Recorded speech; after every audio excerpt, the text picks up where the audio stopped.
Hi, we all have friends, and the world seems a little unimaginable, a little difficult, a little strange without this group of people that we have around us. We just love our friends. But have you ever imagined that what will happen a few years later when you and your friend may move to different directions for different goals in life? Have you ever thought what can happen? Some of us might have already experienced that. We might have already been separated from our friends for many years and we don't have any clue about them and what is there in their life now. How does it feel to meet an old friend again? When you clear the dust fallen on the old photographs, on the old albums, you just feel that how much your life has changed and how much you have changed and your friend has changed.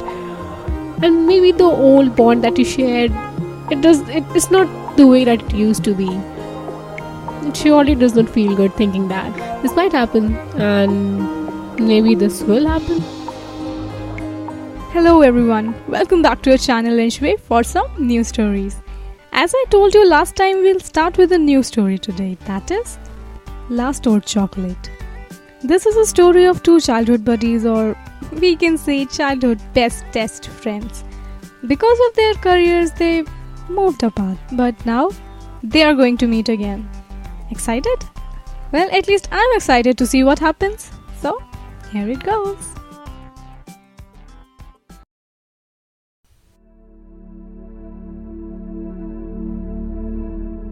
You know, people used to be so jealous of our friendship. Our friendship was the epitome to everyone, the best.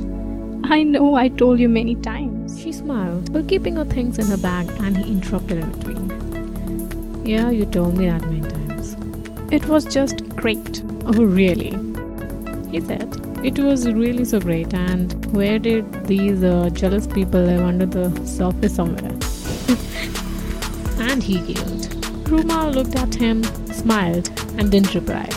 She was getting ready, combing her hairs. And what friendship? Where it was all these years. No knocks on the door, no rings, no messages, no notifications from that side. Look at me and Roy. This is called friendship, okay? This is called friendship. We were with each other for all of these years. He smirked again. There was dark, undoubted disdain and disbelief towards the friendship for which Roma was extremely excited to relive after years.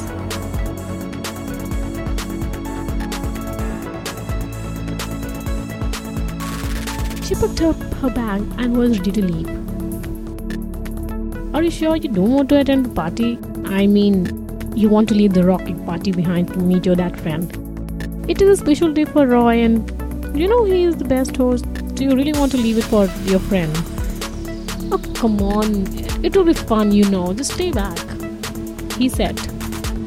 Roma smiled. She looked at him. He said again, stay now, please. You know it will be fun. Now, Roma smiled and closed the door. She took a bus to meet her childhood friend Zoya. Sitting in the bus by the window, opened up the recess for winds from the past touching her gently. All the memories were obvious to bring smiles to her. Every scene outside the window was reminiscent of some joyous moments with Zoya. Roma's every memory from childhood had Zoya imbibed in it some way. And every other sweet, bitter, sour memory reminisces her of any other. All the ethereal remembrance ushered her into blurry warm hues of the older, dusty leaves. The smile on her face was unfading and the reminiscence on her face was visible and clear. Roma saw their impressions on the two girls walking on the pavement. Like them, they used to walk in streets laughing all over, discussing matters that do not really matter, but when they discussed, those matters seemed the only thing important. Now when she was thinking of those imperative issues that they discussed in length, she was realizing how silly were they. how silly were we to take those things so seriously? She thought as she smiled while looking outside the window. Their talks never ended, all of them important.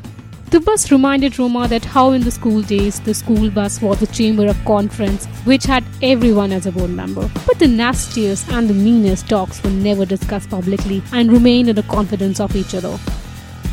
This is the time, maybe when I learned that the meanest things are to remain with the closest to you, where there is no chance of getting leakage and backbiting. She was smiling thinking that. They knew every secret of each other, and that unsaid pact between the two that nobody thought would ever come even closer to the deep down buried in the hurt secrets gave both a waggish smile, and whenever anyone tried to take out some secrets between the two, which sometimes even included their parents and teachers in addition to friends and mates, of course. This was the measure of trust and bonding between the two.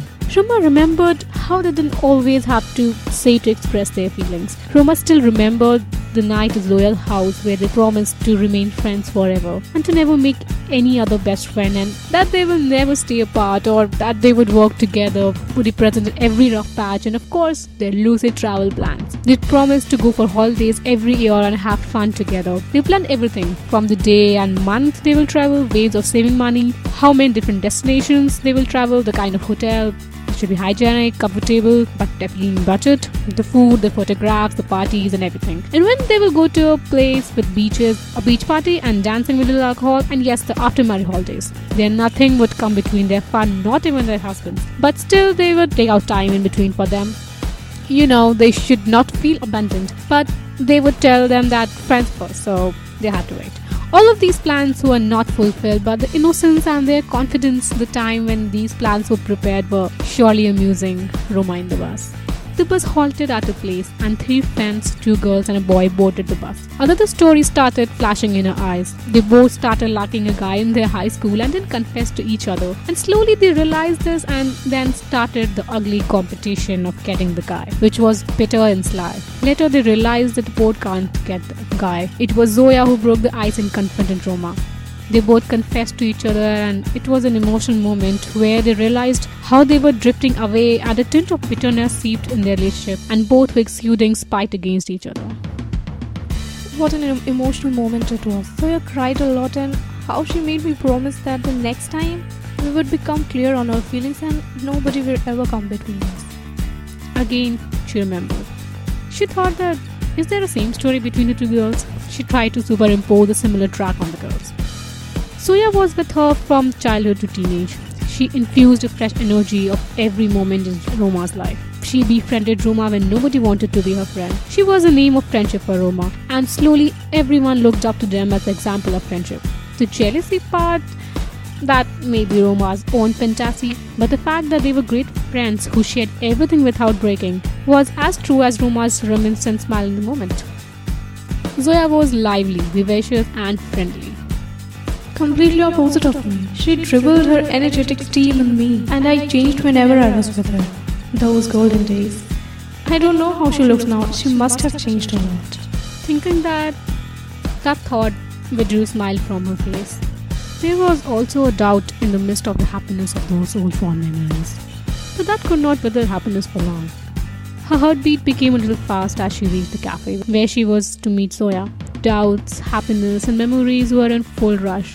She saw someone sitting on the table that she has booked. She was Zoya. Who else could she be? She stopped for a second and then walked towards the table. That what she went to find, she could not. In fact, she came up with something new. She was looking all over to find me, and I was looking at her, trying to find her in her. She was trying to find her in her. What could this possibly mean? To know that, you know what I'm going to say. Stay tuned to us and keep listening. If you like this little part and if you got interested in it, so please give it a thumbs up, subscribe to us, comment down below any suggestions that you have, share it with your friends. See you guys next Sunday. We are enshuae. Do not forget the name.